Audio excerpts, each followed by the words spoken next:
Hello, everybody. I would love to welcome you all here. I'd love to be able to say it's good to see you all. Unfortunately, being an online event, I can't actually see everybody, but I do hope you can all hear me okay. My name is Jane Ide. I'm the Chief Executive of Creative and Cultural Skills. I'm a white woman in my late 50s with very short dark hair, wearing glasses, a blue and silver scarf and a cream jumper. My background is pale grey with the Creative and Cultural Skills logo in black against it, and my pronouns are she and her. I'm really, really excited and really pleased to welcome you all to this very special event, a joint event hosted by Creative and Cultural Skills and Rising Arts Agency, Changing History, Diversifying the Museum Workforce. We're absolutely thrilled that you can join us, and we're very much looking forward to hearing all our panelists who you'll be meeting very shortly. A1, Sipo, Baz, Hawa and Leah, who will be sharing with us their experiences and their thoughts about the creative industries over the next hour and a half or so. I just wanted to give you a very short introduction to what Creative and Cultural Skills, otherwise known as CCSkills, which is a lot easier to say, is about. CCSkills is the UK-wide agency that works to create a fair, skilled and accessible cultural and creative sector. At the heart of our mission, the work we are all about, is helping to ensure that young people, particularly those who are furthest from the workplace, perhaps have the biggest barriers to face, have access to developing their successful careers across the creative and cultural industries. We're the organisation that introduced creative apprenticeships to the sector in 2008. And if anybody here with us today is an apprentice or has been an apprentice in the creative and cultural sector, we're particularly proud to have you with us. And we continue to support the shaping and the development of apprenticeships and other paid vocational entry routes, including the recently announced Museum and Gallery Technical Apprenticeship, which is due to launch next year, which is very exciting. We were also one of the leading partners behind the Creative Careers Programme, and we launched Discover Creative Careers Week in 2019 as part of our work to broaden the awareness of some of the lesser known jobs that exist in the creative industries, particularly through offering industry-led opportunities. We all know that our industry was hit harder than most by COVID-19, but we are working very hard at CCSkills to support employers to do something that we believe passionately in, which is to build back fairer. We think there's an opportunity, given all the challenges the sector's had, all the thinking that people have done about resetting and reframing, to make sure that some of those barriers that we know have been in the industry for so long, perhaps can be systematically dismantled in order to make the changes that we'd all like to see. Just this week, we've announced a new partnership with Creative Scotland to deliver free training to creative employers in Scotland. And we're already offering that training in England and Northern Ireland for any employer that wants to understand more about how to create fair access to work. Today's event is about bringing people together to share their perspectives and their experiences around our key areas of work. But before I hand over to Ella Jackson from Rising Arts Agency to say a few words about her organisation ahead of the panel discussion, I do need to just run through a little bit of basic housekeeping. Now, if we were all in a room together, I'd be telling you about fire alarms and where the toilets are and when there's going to be a comfort break. Given that you're all hopefully sitting somewhere comfortable and in your own space, that is entirely up to you. If you want to go get a drink anytime you like. However, because it is an online event, that does give us some other opportunities. There are going to be captions, but they are being auto-generated through Zoom's transcription tool, which does mean we can't guarantee they're going to be 100% accurate. We hope for the best, and any errors we apologise for, but hopefully they'll be more amusing than confusing. The Q&A function will be active during the discussion so that you can submit any questions you have, and we really, really would encourage you. That's the whole point of an event like this, is that you can ask questions of people that may or may not be able to answer them for you. So please put any questions that you have into the Q&A function. And my colleague Bonnie will be picking up those questions ahead of the 15-minute Q&A session that will come towards the end of the event. Finally, just a reminder, again, the fact that this is a virtual event, all our panelists are logging in remotely as well. We all are. So we're all at the mercy of the well-known Wi-Fi issues that we might have, visiting pets, visiting family members, possibly small children, housemates, friends, people ringing the door, It's probably a little early for carol singers, but you never know who might turn up at the door. Whatever happens, I think we're all well used to the fact now that online events can be a little bit glitchy, but if anything goes wrong, I'm sure we'll be able to work through it, and I'm sure you'll be patient with us if that should happen. So enjoy your evening. Thank you to all our panelists from me for giving the time for us this evening. I'm really looking forward to hearing what people are going to talk about. And I'm now going to hand over to Ella from Rising Arts to introduce the work that they do in their lovely agency. Thank you very much. Thank you so much, Jane. Hi, I'm Yoella, and my pronouns are she, her, and I'm a young Black woman with curly hair. I'm wearing a white top, and I'm against a kind of fairly light background with various things in the background. So I am the co-director of Rising Arts Agency, and we're a youth-led social enterprise based in Bristol. And we exist to support young people who are underrepresented in the creative sector between the ages of 18 and 30 to achieve their creative ambitions, but also to kind of mobilize to create radical social change. Now, this is the thing that we're really interested in. How can we, you know, dismantle systems? How can we interrogate the things that are? How can we think about doing things differently? Like creativity and arts lie at the heart of how we see change being driven. And so that's something that we hold very dear to us. And as a result, we use creativity to kind of challenge and change the sector, whether it's through research projects or consultation or our creative industry services. We think of the young people that work with us as our community, and we're really keen on nurturing that talent, but also thinking about how we can help them to get their voices heard and platform them to create the change that they want to see. So we're really delighted to be joined by SIPO and A1, who are from Rising's community. And hopefully there's opportunities to kind of hear what they have to say around, you know, really challenging museums and the way in which we think about history and heritage. So I won't talk too much longer, but I'm really, really happy to be working with you all, and hopefully you enjoy what you hear. Thank you. Thanks so much, Yoella and Jane. It's really great to be here, and hello to everybody joining us online around the UK. To introduce myself, I'm Catherine Ritman Smith. My pronouns are she, her. I'm a slightly greying person of colour, wearing a black jacket and a red top with a gold-ish necklace and the obligatory online headphones for anybody that values an audio description. I am a member of the Creative and Cultural Skills Board of Trustees, and by day, my job is Head of Learning and Engagement for Young V&A, what was formerly the Museum of Childhood, based in Bethnal Green in London.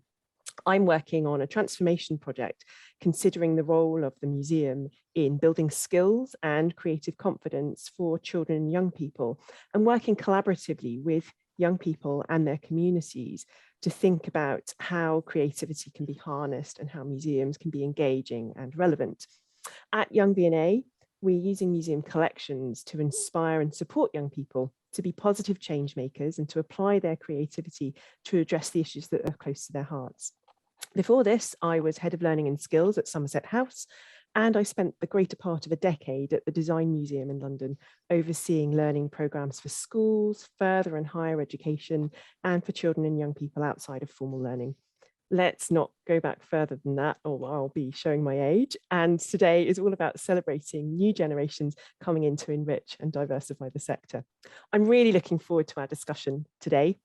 And I'm particularly glad to know that we'll be bringing together colleagues working in the sector and those who hope to form the future workforce. I've been informed there's a pretty even split in our audience today between established professionals and those weighing up careers in the cultural heritage sector. What unites us all is a deep interest in the workplaces we have today and in the workforce that we want to see today and tomorrow. And we're here to gain insight from our panelists on that. I think they'll all be relieved to know that we're not demanding any magic answers or solutions to some of the issues we're here to talk about today. Today's conversation aims to draw on personal and professional experiences to build a sense of connection and community around the challenges that we face and which are everybody's to tackle. So let's meet that panelist. Each of our panelists is going to introduce themselves briefly. And I'm going to start with A1. Could you just give us a brief introduction to yourself and where you are in the UK and your role in relation to museums as well? Over to A1. Okay, yeah, so I'm A1, I'm 28, black, got a beard, long hair tied back, white shirt, white background, and I'm currently in Bristol. I'm a multi-dimensional storyteller, use mainly dance and spoken word to tell stories. And within this, the heritage sector, I mainly help around trying to create spaces where we can understand better what people need in order to be a part of that community, as well as I've been a part of the Uncomfortable Truths project with the museum. Yeah, I think that's all you asked, right? I think. That's great. Thank you, A1, and welcome. Thank you so much for joining us. So we're going to hear more from A1 when we launch into our panel discussion, but I'm going to hand over now to Baz to introduce himself, Secondary Science and Post-16 Learning Coordinator from Manchester Museum. Baz. Hi, my name is Baz. In terms of description, youngish male, beard, person of colour, male, short hair, hooded top, white background with a green plant in the corner. So as Catherine said, I'm the Post-16 and Secondary Science Coordinator at Manchester Museum from Manchester, and I'm one of the apprentice managers with one of our apprentices that are here on board. Brilliant. Thank you so much, Baz, and really looking forward to hearing your perspective on the role of apprentices in the sector as well. Now, it's appropriate to hand over to Hawa Alam, who is a Cultural Learning and Participation Officer apprentice at Manchester Museum. So can I hand over to you, Hawa, to say hello? Hi everyone, my name's Hawa. I'm a 23-year-old South Asian female. I'm wearing a turquoise-ish headscarf, a white shirt and glasses. And like Catherine said, I'm a Cultural Learning and Participation Officer apprentice at Manchester Museum, where I mostly work on our Young People's Project, which is called Our Shared Cultural Heritage, or OSH for short. Brilliant. It's so great to have you with us, and thanks so much for that intro. Now we're going to hand over to Sipo, who is another panelist who's come from Bristol. Do you want to say hi to us, Sipo? Hi, I'm Sipo. I'm a British South African 23-year-old woman, fair in complexion with black cane road hair, wearing a red hoodie and a black puffer jacket. I'm a journalist and a nail artist, and I'm also part of Rising Arts Agency and the Museum Youth Collective as well, which also works on the Uncomfortable Truths project. Yeah. It's fabulous to have you with us, Sipo. So thank you so much. And last but by no means least, I'm going to introduce Leah to say hello to us. Leah is events trainee at Glasgow Museum. Hi everyone, and my name is Leah. In terms of description, I am a Black woman, early 30s, long braids, and my background is quite funky. I'm wearing a colourful top with red poppy flowers. And I am an events trainee with Glasgow Museum. I've been that for the last 20 months, and I'm also a gallery assistant for the Borough Collection. Wonderful. Thank you so much, Leah. And seeing as we finished with Leah, we'll start with her now, if that's okay, Leah. I'm going to ask you some questions. So could you just tell us a bit more about your role as trainee at Glasgow Museums and how you found the opportunity and decided it? Sure, yes. I was an underemployed graduate around 2019. I was working as an admin assistant for a legal firm, and I was looking for an opportunity Sorry, I've just gone blank.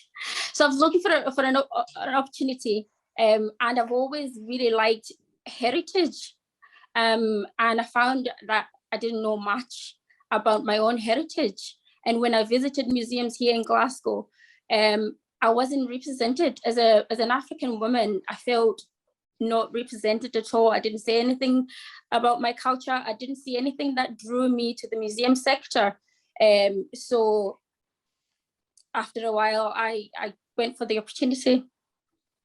It's really interesting and great to hear. I suppose it's interesting for us to find out a bit more about what your traineeship involves, what your day-to-day life is like in the role, and also I guess with that point about you not feeling represented, whether you think what you're doing is making any difference by being employed in the sector. Absolutely. So my traineeship gives you a sort of 360 degrees into the museum sector. You really get involved in everything. Will it be the care of items, curatorial? So for me, the traineeship has opened like a Pandora's box. And as I said before, I realized that I didn't know much about my culture. And what I'm doing now, I'm working on different projects to bring about my culture. I'm from Zimbabwe originally, and I've been in Glasgow for the last 13 years. So I think it's really, really important for people of ethnic backgrounds to start telling their own stories and not hearing it from the second person. I think is really, really important. So what I'm doing is I've been working on pre-colonial objects and using them to tell our stories. Recently, I've put an object on display that's from my cultural background. I'm really, really pleased with that, and I'm hoping that should continue, because if somebody visits a museum and something that doesn't represent them, I think that's another barrier for people of color. If you go to a museum and there's nothing that really represents you, you feel maybe unconvinced to work in that environment. I think if something like if you went to a museum and I saw the object that I've just put on display, you do feel sort of represented, and you feel sort of interested in getting involved as well. Thanks so much, Leah. It's really inspiring to hear what you're doing, actually, and also I guess a point for questions later and for the panel to consider as well is the role that workforces play in changing the stories that we're telling in museums, and how the two are really interlinked as well. So hopefully that's something we can come back to, but thank you so much for that insight into your current role. And it's really great to hear about how through your traineeship, actually you're gaining this 360 perspective as well. So thanks so much. We're going to move on now to speak to Hawa. I'm really keen to find out about how you are finding being an apprentice in Manchester museums and how that came about for you as well. Yeah, so really, I'd say the only reason this came about and I am where I am right now is because of OSH, the Arts and Cultural Heritage Project, which I said I'm working on. I think if OSH didn't exist and if I hadn't met Baz and Sadia, who's the OSH coordinator, I would never have really set foot in the museum much. And I don't think I would have even considered trying to work in the heritage industry, because I went to the museum a lot as a kid, but I rarely felt very attached to anything I saw there. And I never really felt like I belonged in a space like that. My first experience working for a museum was actually as a digital producer at Manchester Museum, right after I graduated, so about a year and a half ago. And with that role, I was involved in digital campaign development for the first official celebration of South Asian Heritage Month in 2020.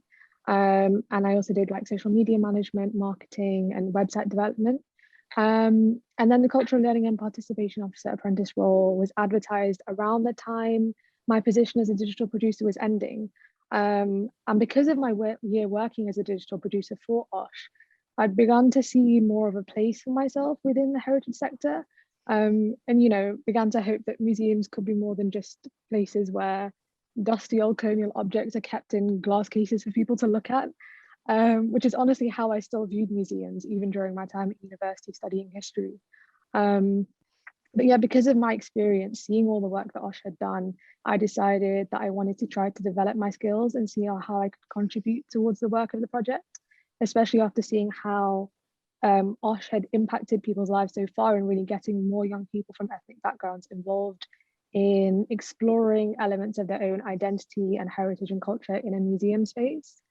So yeah, but then since my appointment as an apprentice, I've been involved in sort of like project planning and organizing workshops and campaigns and getting stuck into more of the development and logistical side that I hadn't really been involved in my digital producer role. And yeah, I'm currently working on a number of different projects. Some are international collaborations and some are like more smaller projects, but definitely still more to go. I have like a year left of my apprenticeship. That's so great to hear. And another really exciting and quite thought-provoking point that you've made about how actually learning activity and activity that engages young people, and Sipo, maybe we can speak about this also with your role on the Rising Arts programme too, how actually that can draw you in and help you see different perspectives and ways that we can activate collections and stories that are relevant to our own heritages and stories that we think need to be told in our communities as well. So you said you've got a year to go in your apprenticeship, and I'm really interested because you said that your digital producer role was ending, and this is another thing that we kind of see as a cycle in this mission around diversity, is short-term roles and kind of where do they lead. So where do you think the apprenticeship is going to take you, Hawa? At this point, I honestly have no idea. Like, I'm the kind of person that quite likes jumping from job to job because I don't know, like I like to be excited by my job rather than just get very used to it. And actually, when my digital producer role was ending, I'd been offered a permanent role in this different sector completely. And I had to like decide whether I wanted to still try and find my footing in the heritage sector and go with this apprenticeship, or just take the more stable job and like kind of give it up. But I decided that seeing I'm young, I live with my parents still, so I'm all good. Like I spoke to my parents and I was like, which one should I take? Do you want to kick me out of the house anytime soon, or like what do I need to do here? But they were really supportive and told me like that I should just take the apprenticeship because it was definitely something that was exactly what I'd sort of envisioned that I wanted to do in the future, but I didn't know how that was ever going to happen. And then that apprenticeship was sort of making it happen. Hopefully I find something similar to it, but more permanent after this apprenticeship. But again, I don't know what's going to happen.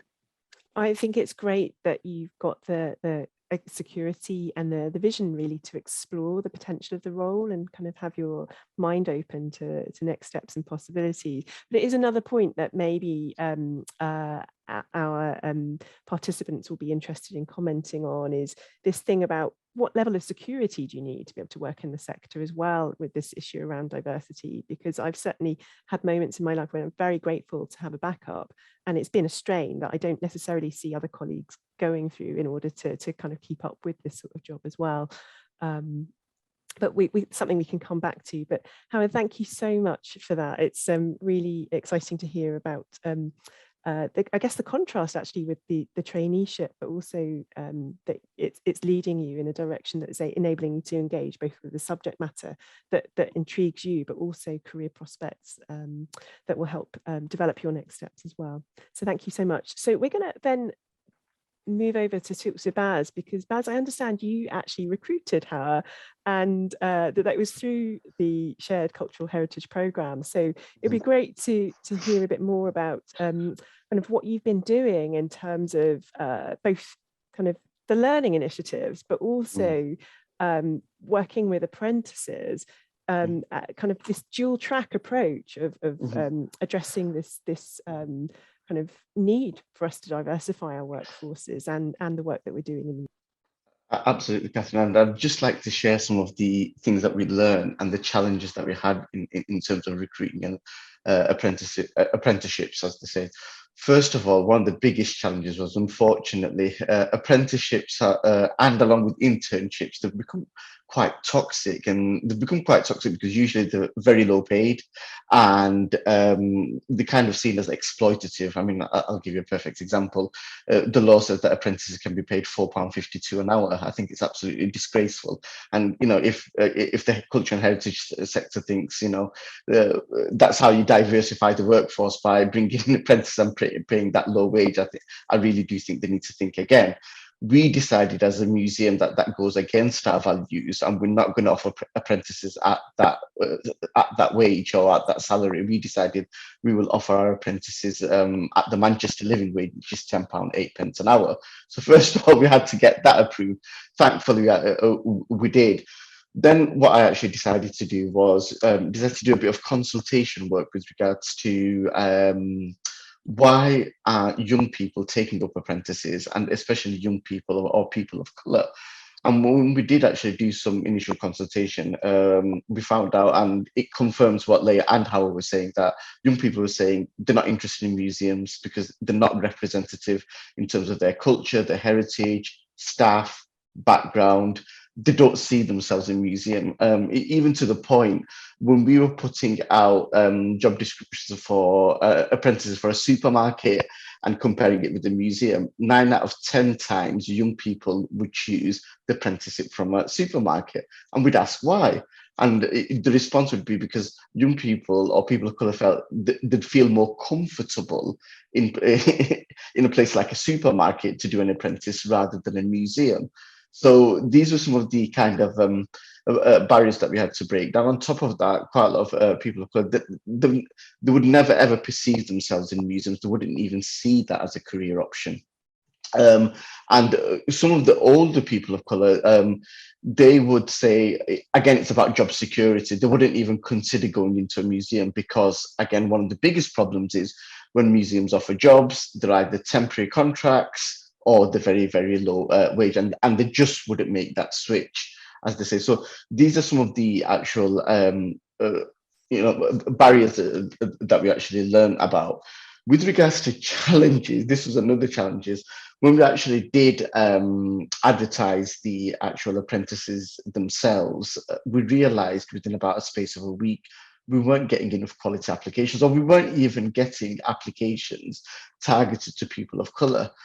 So we immediately actually took the job description down, and we realized that the language that we actually used around the job description wasn't actually accessible to people of colour, wasn't actually accessible just to young people in general. And even when we advertised the apprentice on the government website, you couldn't actually upload a job description. So there wasn't much description, as they say. So we quickly had to take that down. We quickly had to redo the job description, had to link it to our own museum website. And then the other thing that we actually did realize was when the apprentice was being advertised, it was just being advertised in your usual museum channels, as they say. It wasn't actually getting out into the community. And then we thought, right, we need to actually realign ourselves so we actually get the actual apprentice advert out into the community. And then thankfully, after we did all of that, we did end up receiving up to 100 applications. So those were some of the things that we learned, and those were some of the challenges that we actually had when recruiting apprentices. Oh, thank you so much for sharing that. There's like millions of pearls of wisdom in that journey, and I have to say a lot of that chimes with me, not with apprenticeships, but with other forms of generating entry-level roles designed to increase diversity of a workforce within a cultural institution. And speaking to peers, I don't know if you found that other people have had similar experiences to you, that yes, there's an issue about language. You've got to think about where you're advertising these roles, because otherwise you're advertising to people that already know about and are attracted to museums, and that doesn't diversify the sector. Absolutely. No, sorry, Catherine. No, I agree with you. Go ahead. Yeah, no, absolutely. I was going to. And it just goes within the same networks. That's it. It doesn't get out anywhere else. Totally.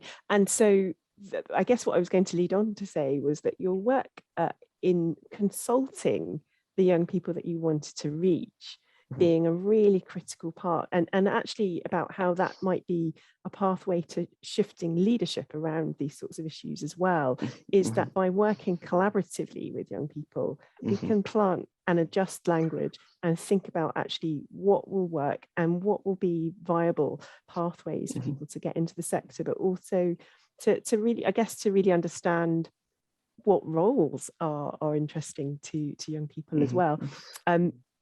Yeah, there's lots and lots to unpack there. I'm just mindful of time, but I guess also I really keen to connect back to where this all started in terms of your role in Manchester Museums as well, because I guess looking after the education side of things doesn't necessarily mean that you're an expert in recruitment and apprenticeships as well. And so kind of how are the two things fitting together for you in terms of programme and I mean, for me, I think it was because with regards to just that passion working with young people, and because these apprentices were oriented towards young people. I mean, my role is I'm the secondary science and post-16 coordinator working with young people, secondary school children and colleges, and targeting especially disadvantaged students. And that's where my passion, I thought, no, I want to provide and I want to create opportunities for disadvantaged children and students of people of colour to access the museum. That's what I really wanted. And some of the skills that I had with regards to the way I target disadvantaged schools, I applied that same model to the recruitment process. And thankfully, fingers crossed, it did actually work. Yeah. That's fantastic.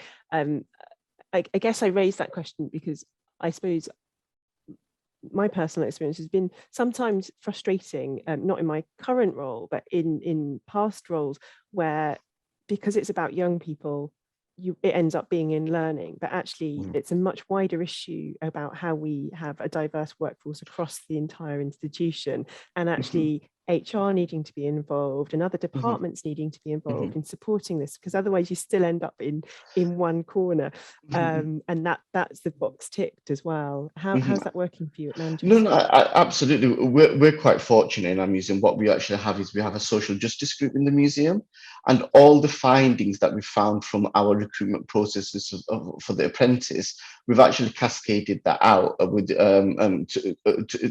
to the museum as a whole. So quite a lot of the issues that we actually raised, they're actually implemented with the recruitment process as a whole now, whether it's young people or older or any other department, they're using some of the same techniques. And I'll give you a perfect example. We now, majority of the time, when it comes to interview processes, we give the interview questions beforehand to the candidates.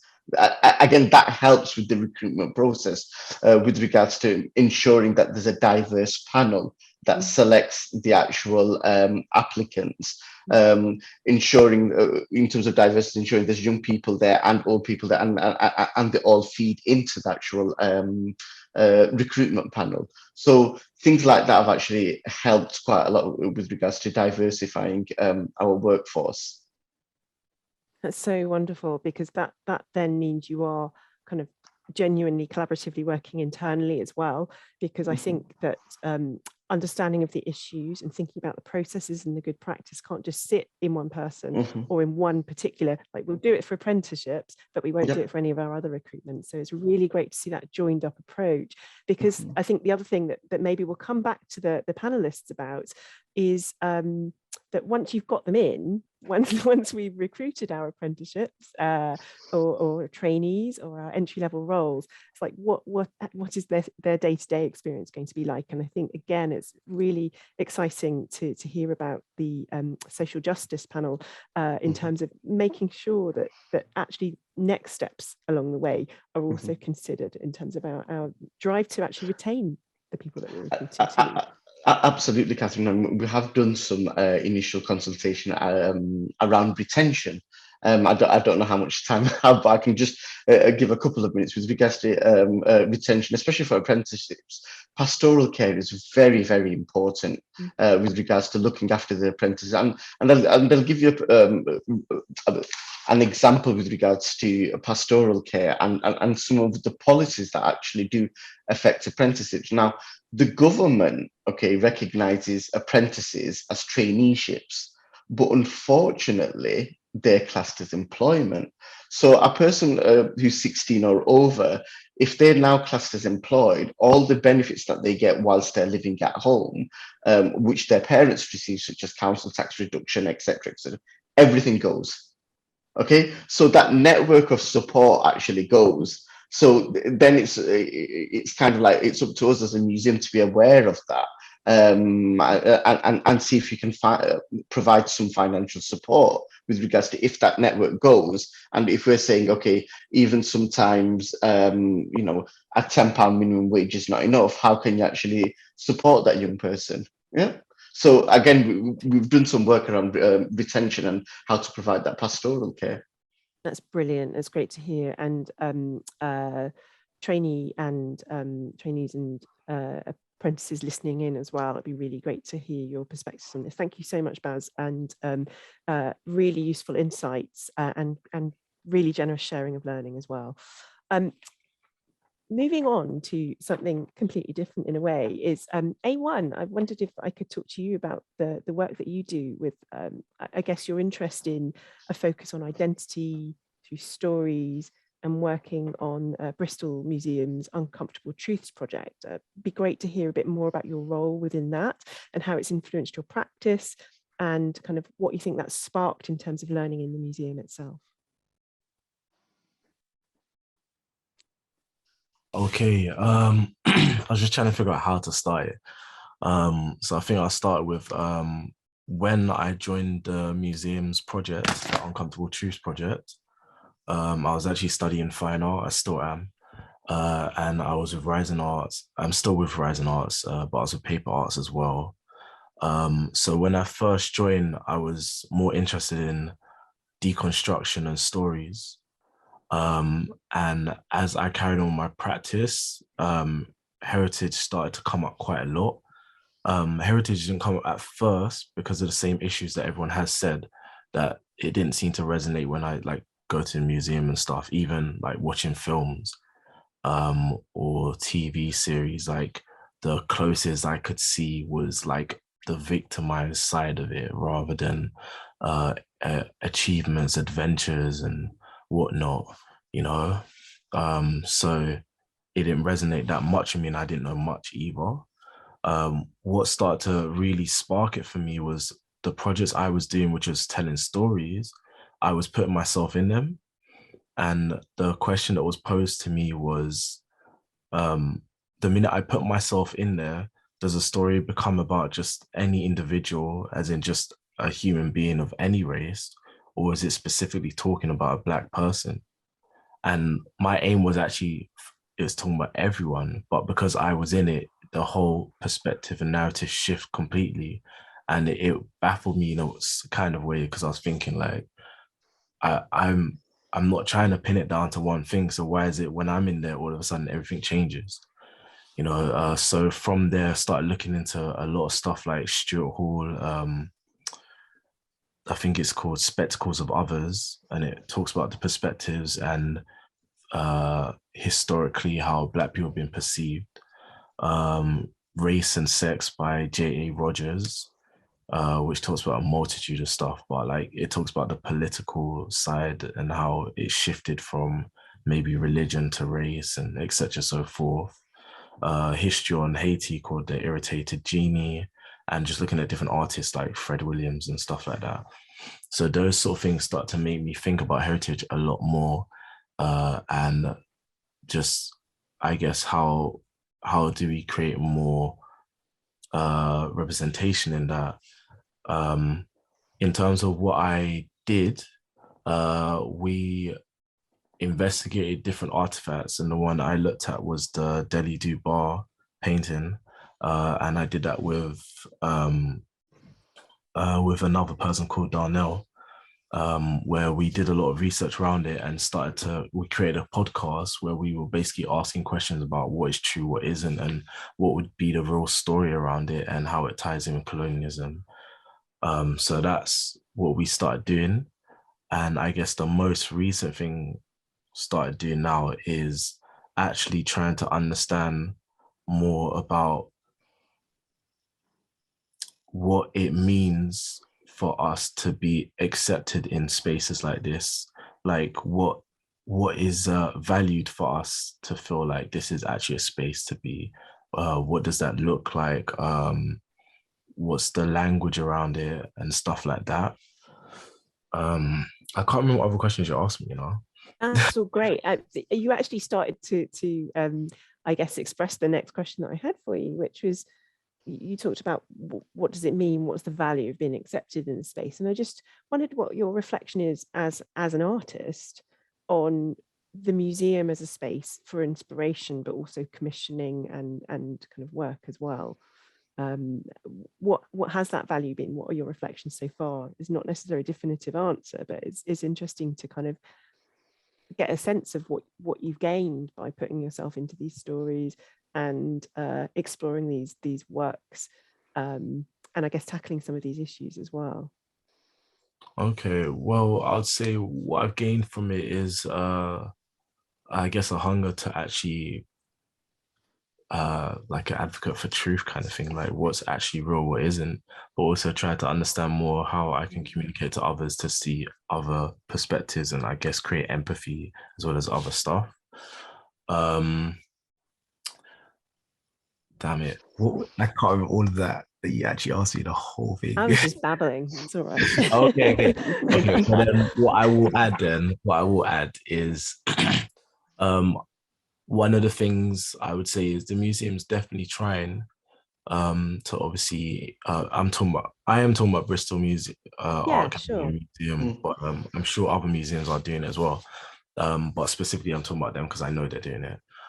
They are trying their best to be more like inclusive, have more diversity and stuff like that.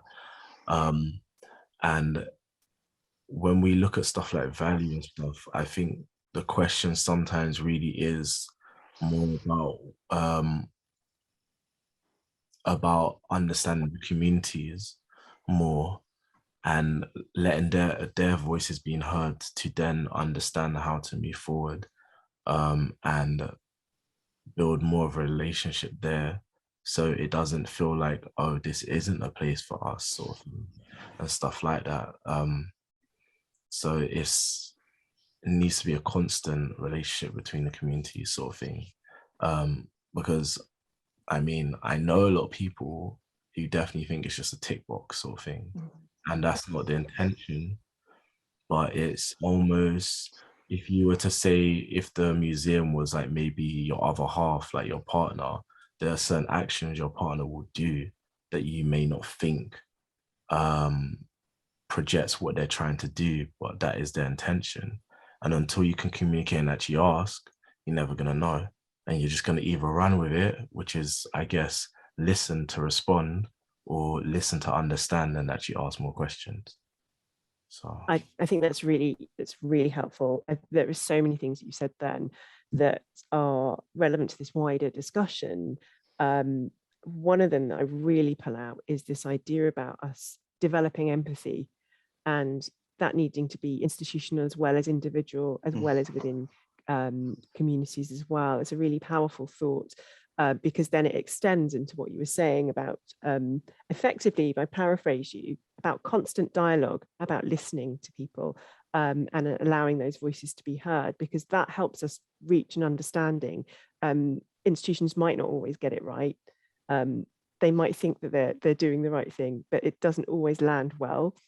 But actually, by listening to each other, we can go on this journey and think about what the solutions are, what would work and what works now, and actually what was okay in the past might not be okay right now because things have moved as well. And I think that idea about, again, just continually thinking about where our empathy is and actually what the needs are and what communities are saying.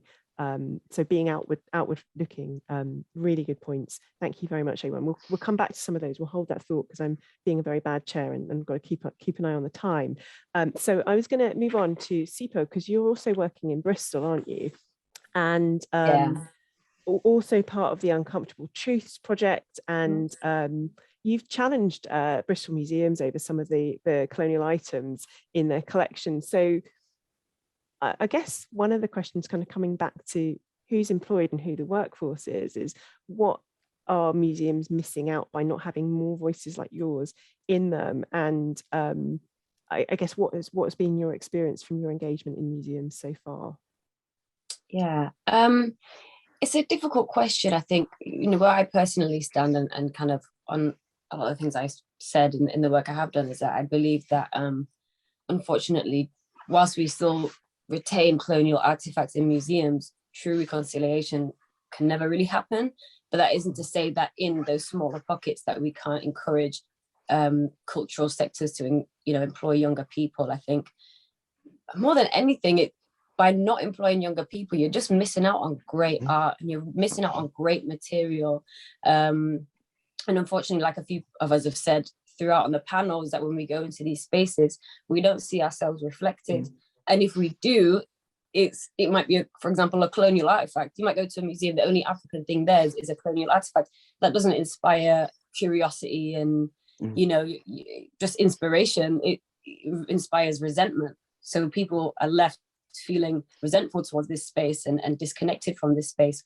Whereas if you have more Black and brown people in the actual process of making the material, it's going to make that young people are going to come in and feel that connection. If I went to a museum and I saw, like, for example, Leah's curation she mentioned about pre-colonial Zimbabwe, I would be like, wow, I've never seen something pre-colonial in a museum, full stop.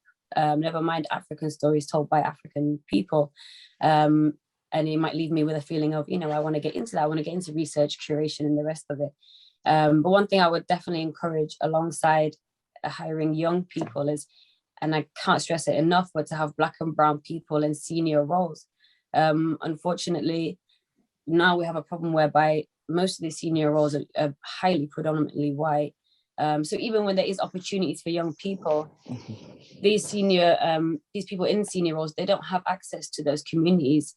They don't have the right language to access those communities or just proximity in any shape or form. So those opportunities are getting missed, which is such a shame, because there's a lot of people who won't even consider themselves in these spaces, but they have absolutely every right to be there.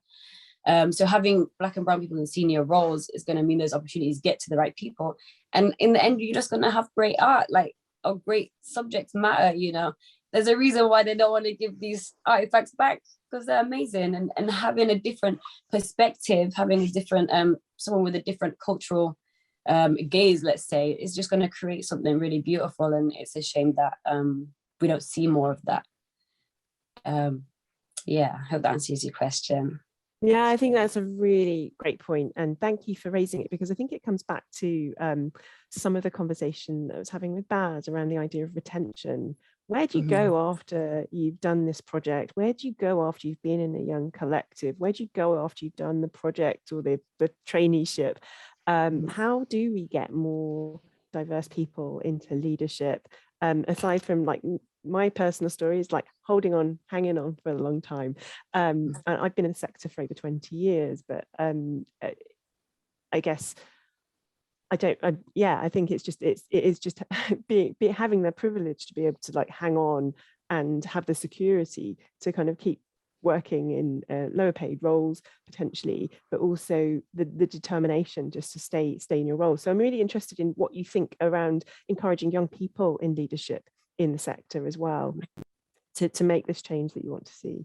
Yeah, one thing that I think will really help is to be able to facilitate independent projects and independent research. I think sometimes we make the mistake of being like, let's make a brief and then reach out to young people, see if they want to be involved. But I'm like, we should try to get young people involved in the brief process themselves. And that will give them that taste of what a senior role does, rather than just someone that's kind of been outreached, if that makes sense. So yeah. And is that your experience of kind of the way that it's worked by collaborating and being part of Rising Arts and then engaging with Bristol Museums? Is that kind of your experience? Because I think that's really great practice in terms of co-creation and co-design and genuine ownership. And again, I guess it goes back to that thing about Baz was saying about consultation. Is more than that. It's about shaping it together and these things need to work in different ways to make sure that we have a proper stake in what we get involved in as well, and so we can direct it and find those new possibilities that you wouldn't have thought of if that's not your lived experience. Yeah. Thank you so much, Sifo. I'm now going to ask the whole panel, because we're a couple of minutes over time, and I don't know who wants to go first, but a question for you all is, if you could go back and give your 15-year-old self some career or life advice, what would it be? And you can have a couple of minutes to think about it. Leah, would you mind going first? Would that be okay? Yes. So yeah, great insight from everyone there, and the things that people have said, I can relate to so many things. But if I can go back and give myself career advice, is that read about your history. I think when you read about your history, when you get into the creative sector or the museum sector, you're able to actually tell your story. You're able to actually tell your own history. You're not, what I found more than anything, when I'm looking at all the objects in the collections, I find that there's objects that have not been curated, that have been in the museum for years and are just sitting there, not been curated. I think when we are going into the spaces like the museums, we need to be prepared, and we need to have the right information of our cultures, and we need to, what A1 was saying, we need to stay away from the victim side of things, and be able to actually go into these spaces and actually tell our stories.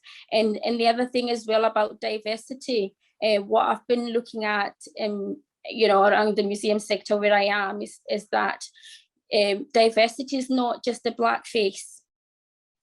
Diversity, there's more to diversity, and I think I want people that are in the top places of the museum to look at diversity as not just the black face.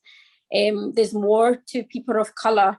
It's not just their skin color. We don't represent ourselves just because of the skin color.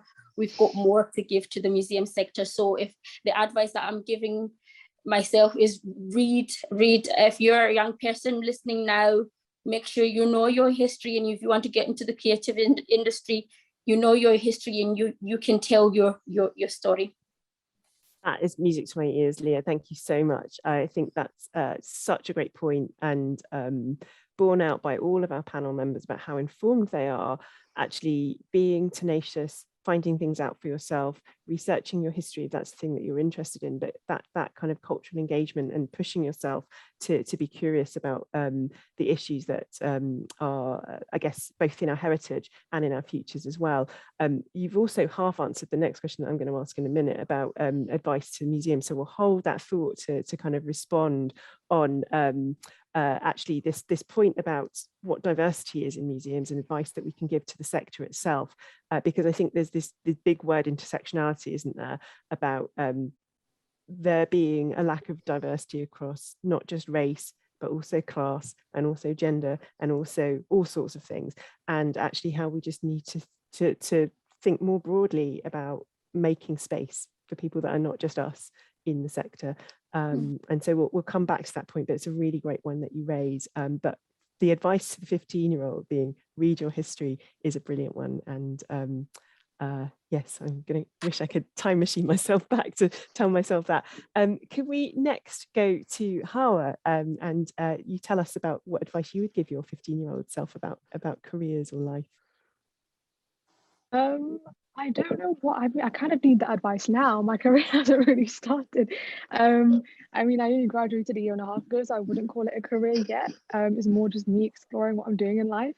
But I think if I gave my younger self any advice, it would be to just get used to being confident in challenging things that you see that are problematic.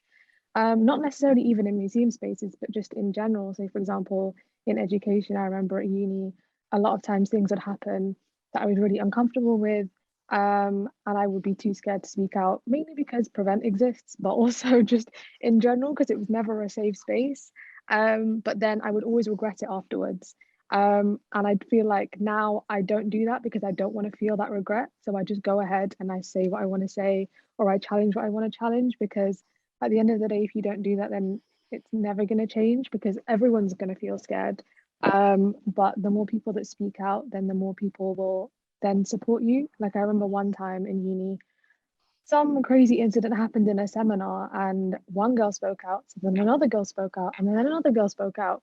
Because of that, then a whole group of people started supporting each other, and like a whole situation happened, but the incident was reported and it finally like got sorted. But if that one person hadn't said anything, then it would have just continued and carried on. But yeah, I also think just in general, in terms of confidence, just knowing that you deserve to be in a space, even if you don't see anyone else that looks similar to you or thinks the same as you. Because imposter syndrome is real in any setting, but I think definitely in heritage and creative settings, it's even more so for people of color, because you're usually the only person of you in the room. And you just have to understand that, like, yes, you're that only person, but you have valuable perspectives and you deserve to be there just as much as anyone else. But yeah, other than that, I need advice, so people please give it to me. Well, you've been incredibly generous in sharing some really great points there as well. This thing about speaking out and the confidence to speak out and its relationship with imposter syndrome, for me, I suppose I see the need for companionship and solidarity actually when you feel quite isolated, and actually how often retention around new entry roles where you are underrepresented in sector, you're more likely to go the course and finish the placement if you've got somebody with you that's also going through this, if you've got a network to support you, if you feel like there's a peer group that you can talk to. And so that being kind of one part about you have the perfect right to speak out, but also that sometimes it takes backup, and actually if you say it, somebody else is probably feeling it as well, and that moment of boldness. But this thing about imposter syndrome as well, when you don't see people talking or looking or necessarily demonstrating thought the way that you are, and actually how we can keep, I guess, celebrating, using events like this to celebrate the very important contribution that all the panelists are making to the sector in making it a sustainable and equitable environment for looking at heritage and our history and the wonderful art that's in our museums as well. Points, I'm sure lots of people have got some experiences to come back to that. But I think finally, just the other comment to your point about needing advice. I think we all need advice. I think that's the joy of being together now and us building our networks, is that we learn from each other. And for me, peer learning and bouncing things off peers and just going, I'm going through this thing now, it's like we're never sorted, and it's like I don't believe that anyone is, and it's often a facade, and we need to break that down, because that's the other thing that makes us feel bad, because we're going to pick away at the thing that's wrong, but from our perspective, but somebody else is gliding over it because they feel entitled to be there. And so what we can do to shore each other up and pass on that support, and just, I guess, reflect back the successes as well. But thank you so much for those points. They're really, really great. I'm going to hand over now to A1. A1, what advice would you give to your 15-year-old self about careers or life? Okay, so I was trying to figure that one out because I'm thinking at 15, what am I even doing? But, I felt like I'd be a bit cryptic, but I'll say stuff like, don't limit yourself, be an adventurer. You're gonna have in fact, can people hear me? I can hear you great. You do great. Cool. Be an adventurer, which means even on your adventures, you're gonna have ups and downs. And if you remember that every poison has an antidote, then you can use those opportunities to reflect, to progress forward. And the best thing they can do is always start. Just start, whatever it is that they want to do. They should question everything, allow themselves to have the best opportunity. That could be stuff like just So maybe they've just done a project with, just say Bristol Museum for now, and they've met, you know, I don't know, the coordinator, the curator. They can actually ask these people more questions about whatever it is they really want to do, from how do they continue, or even maybe understand what it is their worth is, in order to make sure that they're actually being valued as not just being valued as someone who's actually a part of that work, which obviously you'll be more like being paid or being recognized, stuff like that. And there's no need to rush whatsoever. Yeah. These are all philosophies for our time. Thank you so much, A1. They're great. Do you know, the one that really hit me, there's the don't rush. It's like, it will come. But the being on an adventure and there being ups and downs, I think that kind of goes back to Hawa, your point about like feeling like an imposter or feeling like it's not all going right. Actually, it will come right in the end. We just have to keep coming back to it and use your voice to try and get the help that you need, or to address the issue that you're facing. But it's okay sometimes when it isn't going right. It can't all be roses all the time. And I think being realistic about the challenges that we face in any role is important as well, to be honest about that. But thank you so much for all of those points. Baz, I'm going to come to you now and ask, dial yourself back. Oh, go on. Yeah, What are you going to say? I mean, obviously we thought about what we could say to a 50-year-old, but I also would think it would also be like, if we think about the other way in terms of what the organization will actually offer for them and how they continue work with them, or advice or development sort of thing, you know.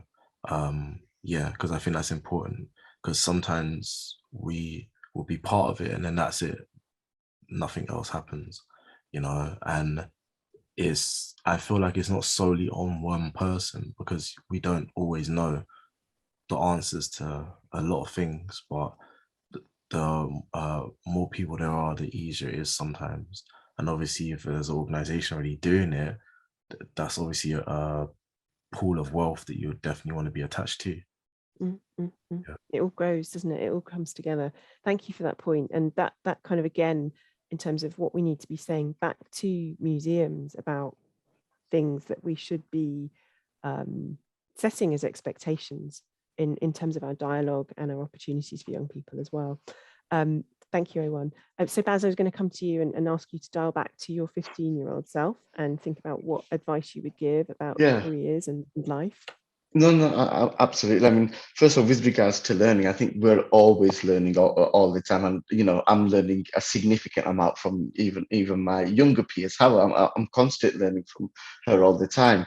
But with regards to, you know, the advice that I would give myself when I was younger, if a 15-year-old, I wish I was a lot more braver. I wish I challenged things a lot more, and definitely I wish I demanded for my rights a lot more, because I think when you're younger, you're quite shy, or you don't say anything, and you're not that confident. And it's with regards to this question around, you know, should young people be in museums? Should people of color be in museums? No, young people have to be in museums, and people of color have to be in museums.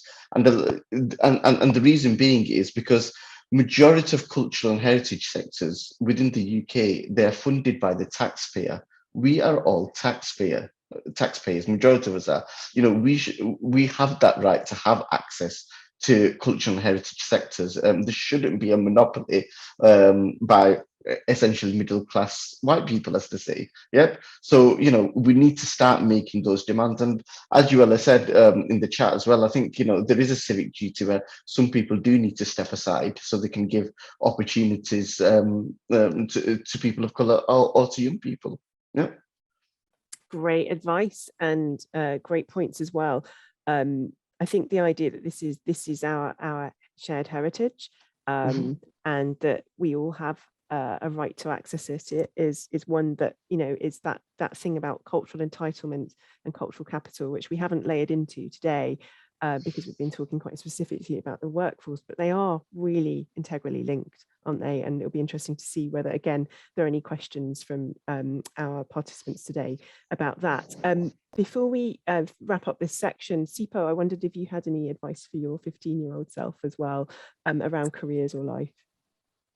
Yeah, mine's quite simple. I think I would just tell myself to kind of challenge narratives I've made of myself.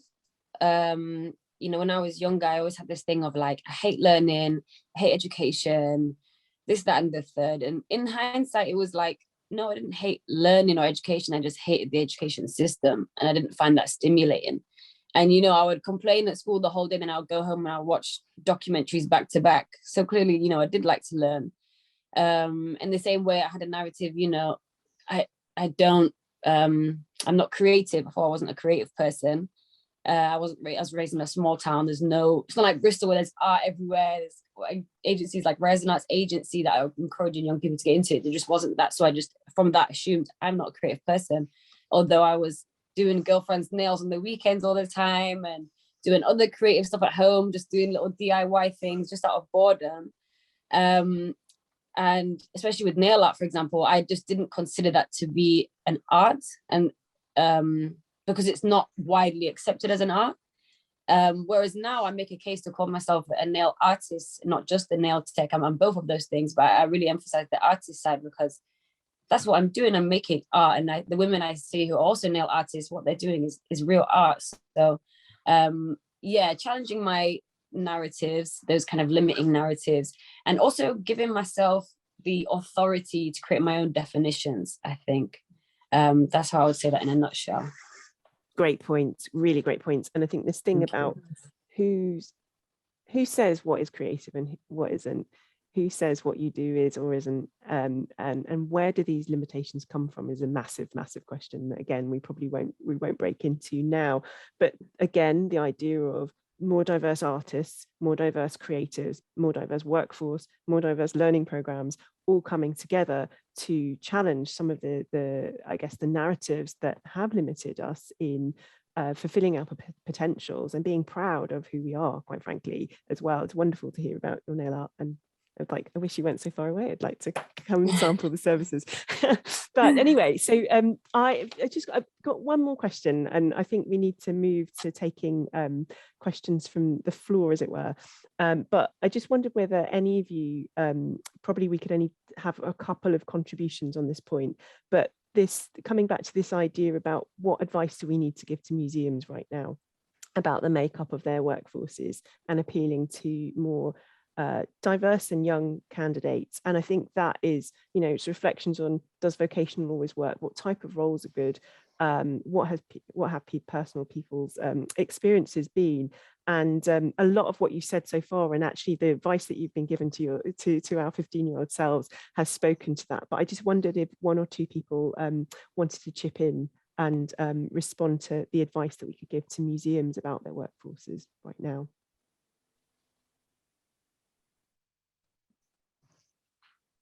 Baz, you look like you're going to speak. Can I say something? No, I think Yeah. I'll give Leah the chance. Go ahead, Leah. Yeah, Leah, sorry, I can't see it. Yeah, Leah, go to. I think I'm getting this advice from my experience that I've had with classical museums. I think more than anything, represent ethnic minorities in the collections. Again, we'll go back to what Sipo said. It's not really about war, like colonial objects represent young people. There is things that can represent young people actually of color that is not to do with anything colonial or slavery. I think represent more young people. Representation is my advice to the museum sector. That's a brilliant one. Thank you. So representation of the positive stories that we want to be telling, that needs to be fundamentally in the fabric of our museums, doesn't it? It's a great point. Thank you. Thank you so much, Leah. Does anybody else want to speak to that point before we move on to questions from our audience? It's a really tricky question, but the way I see it, I feel like there needs to be a real understanding of what these words mean as in like diversity, equality, equity, because they seem more like I don't know, trendy words or something, and not many people actually understand the effects it can have, and they just see it more as we need to do it, but that's it. They don't understand like yeah, the implications it really has. But also I was thinking about maybe language, language and space. So how can you diversify your workforce if the language and space kind of just resonates of just, I guess, old white people or yeah, stuff like that, whereas you need space that can actually feel like it can hold young people or people with minority backgrounds, or just at least a diverse a space that can hold diverse backgrounds. I think it's a great point, A1, thank you. And it's more than just conceptual space as well. Some of the work I've done in the past, we've got like extra work to do because of the beauty and the magnificence of some of the buildings that we work in. You know, when they're big white buildings with big colonial symbols stuck on the outside of them, they broadcast particular messages, and that was deliberate in a historical context. But actually, there's more work to do to even overcome that and stepping in the door, let alone what we're putting on display, let alone who's working there. So it's a really multi-layered approach. Thank you for making that point. Does anybody finally want to add in? Baz, were you going to say something? Yeah, for me, you know, the advice I'd give to museums and cultural heritage sectors, please don't make diversity tokenistic in the sense what ends up happening is when they talk about diversity or the diversity initiative, they'll employ people of color or young people. But again, the temporary jobs, the quite precarious or the very low paid. If we want to talk about diversity, please mean it. Diversity has to be right from the top, all the way from the management, right the way down to the bottom. And just one more thing, for me, I think a diverse workforce actually it adds value to a museum. And the analogy that I always use is comparing a pond to a stream. With regards to a pond, it's just a still body of water. And if your workforce is like a still body of water, it becomes stagnant very, very quickly. Whereas if you look at a stream, it's always transient, it's always moving, it's always refreshing. You know, you can generate new ideas, and that's what workforces need to be like, and that's what they need to represent. And currently, at this moment in time, what I'm seeing is in quite a lot of museums, there's quite a lot of ponds in the workforce. They're just really stagnant. Yeah. That is just the best analogy I've heard for a long time, Baz. Thank you for that. And you know, the other thing that, as you were saying, that the young people that we have on our panel today are exactly the opposite of that. They are the stream, they are refreshing, they are vibrant, they are constantly on the move. And you just think about the range of different things that you're doing in your work, in your areas of interest, in your areas of thought, and it's just incredible. So I'm going to hand over to Bonnie now, but thank you to everybody on the panel so far for your contributions. I haven't been able to keep an eye on the chat because I've been listening and learning frantically as we've been having a conversation, but I'm going to hand over to Bonnie, who's going to take any questions that have come through the chat. Thank you very much. Hi everyone. We've got quite a few questions. We are a little bit limited on time, so we might only get through a few of these, but what we'll do is invite the panelists to take a look at these questions, and we can respond on email after the event to any that we don't get to, and also to anything that's been brought up in the chat as well, because I know that's been very busy. So first question that we would like to ask is from Kavina Khan, who has asked, I wonder how panelists would advise young people and artists of colour to ensure that they are properly compensated for the value that they bring to the work to museums and not continually offer their insights and work for little or no money. How do you balance having your voice heard with being exploited? So I don't know if there's anyone in particular who would be interested in answering that from the panel. Hawa. Yeah, I would. So I work in a museum setting as a cultural link and participation officer apprentice, but I also work as a freelance artist and photographer as like a different job.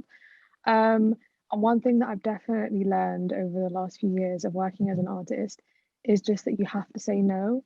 And as I don't know, like it's very simple advice, but I guess when I was younger or when I was still learning as a freelance artist, that was so hard to do because like the question says, you really want to have your voice heard, you want those opportunities, but organizations or individuals or whoever that you're working with know that, and they're gonna use that against you almost. If they want your work but they don't want to pay you, they're then just going to make sure that that idea of exposure that they really want you to have seems so appealing that you're willing to get paid less or get paid nothing at all and do free work.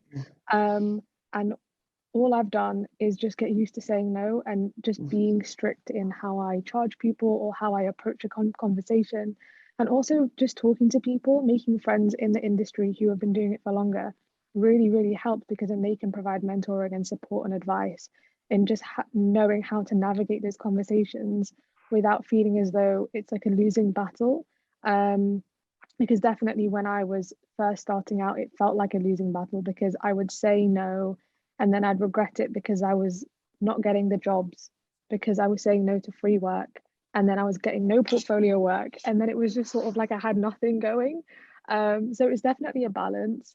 But I think that asking for advice and just connecting with people who have been doing it for longer, who know how to do it and have had that experience, really, really helps. Thank you very much. That's yeah, understanding your and getting to grips with your own balance and how you manage that. Thank you. I know A1 has put his hand up, so we'll move to A1. Yeah, so I basically agree with you, Hawa, but I think what I want to add is, depending on the young person or person of color, I think they need to understand what their reality is. So what I mean by that is, let's say it was free. If you are able to negotiate with them, which is either negotiate pay or say to them like, what's in it for me, sort of thing, as in, would I still be able to continuously talk to you? Will I be able to have contacts with people outside, third parties and stuff like that? Because sometimes you can get paid, but it leads nowhere because you don't have those connections, and sometimes it's the other way around. But it depends, I would say, on your reality as well. So if you are able to understand your reality, you're going to know what exactly you need. And it might be money, or it might be more than that. It depends. Are you trying to progress further? And that does not mean you don't need money to progress further. Just stating the different options that that person might have. I would definitely say that I would definitely advise them that they have every right to ask for more money, say no, or I guess like kind of issue a complaint around it, sort of thing. Like, it doesn't have to stop there, you know. Yeah, that's, I think, the advice anyway. Thank you. Do any other panelists want to respond to that question at all? Yeah. For me, the issue is morally and ethically. I just think it's wrong that cultural and heritage sectors are paying such low wages, or paying such low wages to these artists. I mean, for me, I know it's a very difficult situation, but I would say call it out. You know, if museums are, you know, carrying out these exploitative practices or paying those really, really low wages, call it out, because, you know, in this day and age, it is completely unacceptable for museums to even negotiate at very, very low wages, whilst they do fully understand what some of the going rates are for artist rates, because they work with the Arts Council, and Arts Council has a guidance. But I do know of some museums that still carry out those exploitative practices, and it's absolutely wrong. Yeah. Thank you, Baz. And just quickly before we move on to further questions, does anyone else want to respond to that question? Okay, thank you. So just another question from our attendees, from Sana Ekram. The reason why traineeships and apprenticeships haven't worked to provide alternative career routes into the sector is because there's no exit plan to support their progression after they finish their contract. What can we do better? Baz, you're still on screen, so I imagine you might... No, that is actually a really good question. One of the things you can do is the apprenticeship that you're offering, at what level are you offering the apprenticeship at? So there's level 1, level 2, level 3. We deliberately decided to offer a level 3 qualification. The reason why we offered a level 3 qualification is it gives you access to other careers. So for example, with a level 3 qualification, you can go straight onto university. With a level 2, you can go straight onto college. So we decided to offer a level 3 qualification. I agree with Sana with regards to, yes, there needs to be an exit plan, but and again, that's having a conversation with the apprentices and having a look at their work plan, or what stage they are within the apprenticeship, and then internally looking at applying for more funding to keep that apprentice on. For me, I always say, where there's a will, there's a way. And you know, I'm really hoping we do keep our apprentices on, and that all depends on if Hawa wants to stay with us. Yeah. Thanks, Baz. And does anyone else want to respond to that question at all? Sipo has got her hand up. Oh, great. Yeah, I just wanted to say, I thought I would just quickly bring in Rising Arts to this, because I think the framework of how Rising works is just like incredible. I could speak about Rising all day, how amazing I think it is. I think every section of the UK needs a Rising Arts agency. You know, I've been there with them for maybe like 6 months. Since that time, I've done a podcast for this cultural heritage thing. Here I am on this panel. I hosted another event. I got my first commission for nail art that was documenting an event. I've done so much within that time, from being a part of a community that's mixed with all different types of marginalized people. Actually, is you know, Black and brown people, as well as LGBT people with disabilities. So it's a great hub in that one. It's great for collaboration. If I ever need someone, you know, to help me with this, that, and the third, or if I want to collaborate with someone, I've got, you know, a network here of loads of artists from all different kinds of backgrounds and mediums there.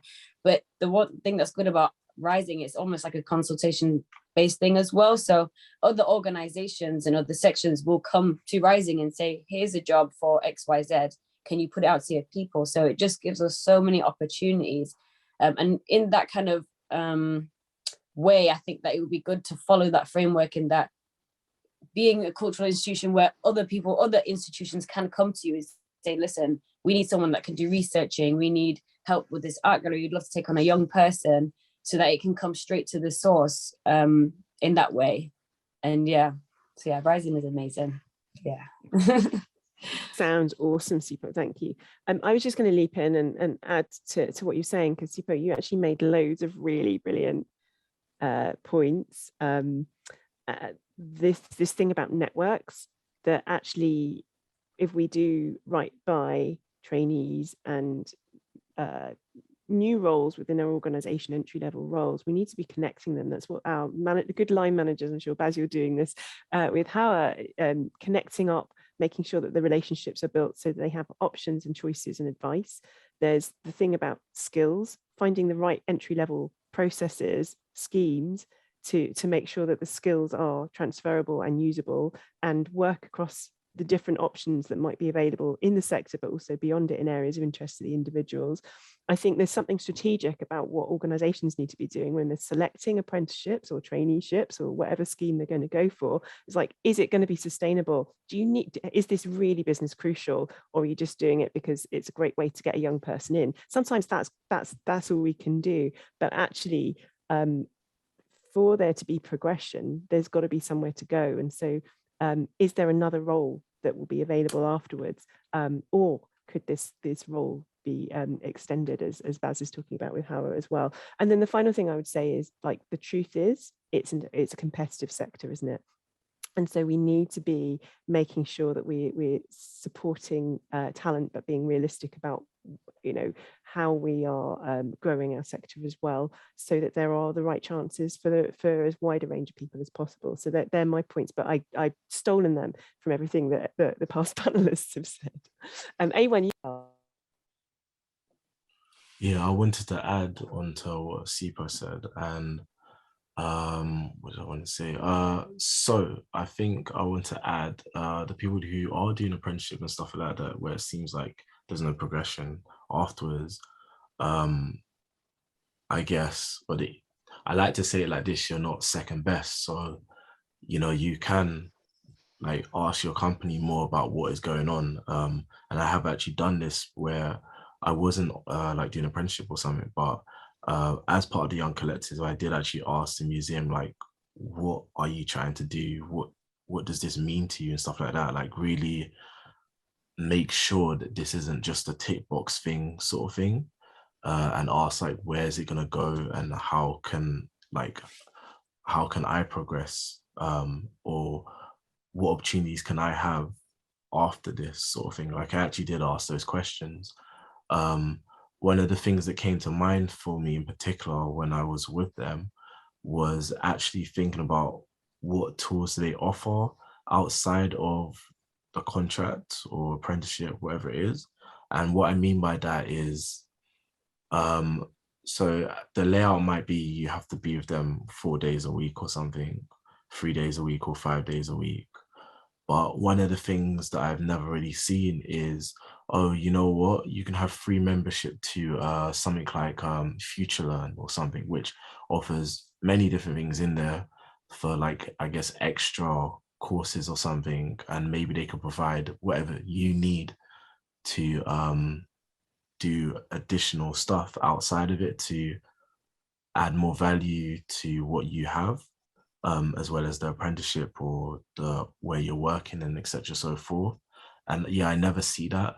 And yeah, that's one of the things I was talking to someone else, but I haven't actually vocalized it completely. But I've always thought to myself, like, okay, we're doing this, but then like somehow you're asking us these questions and we only know a part of it. And how do we progress forward when maybe we're not getting paid enough or we don't see ourselves going any further? And if we do it, we're using our resources, whereas we could actually be like, look, can you not add us onto this or whatever, you know, and well, not feel too limited and stuff.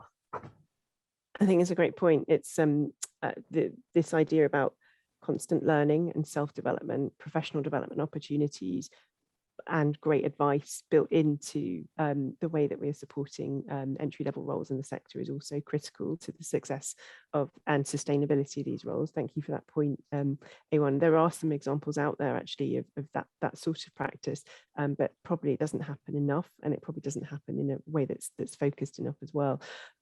Bonnie, how are we doing for time? Because I'm sure we must be getting to the end of our time. I don't know yes, where we're at. I think we'll wrap up now, but we will respond to any questions on email. So thank you to everyone that has submitted. But yes, Catherine, thank you. If you would like to close, that'd be great. I will close. Well, I think like for once she's lost for words. I'm just going to say, wow. I could sit and listen to the wise words and just brilliant insights and perspectives from all of our panel members for forever. I've learned so much, and it's really humbling and joyful actually to hear about the wisdom that you're gaining from what you're doing, but also the dynamism and the challenge that you're bringing to the work that you're doing as well. And it's inspiring. So I want to say a huge thank you to Leah, Hawa, Baz, A1, SIPO. Thank you to Jane and to Rising Arts and to CCSkills for getting us started today. And a huge thank you to everybody that's joined us today for your thoughtful questions. I'm sorry that we talked so long, we didn't get to them, but we will, as Bonnie said, come back to them and send some responses back to those questions. But thank you to everyone that's coming together. I hope it's not been one of those occasions where we're preaching to the converted, but actually that we are thinking about how we can support each other and share our perspectives and learn from each other to continue to address these challenges that seem to go on and on. But I hope that there's real optimism in the futures of the sector, of our workforce, and of our brilliant panelists. So huge thanks to everybody for taking part tonight, and thank you from me.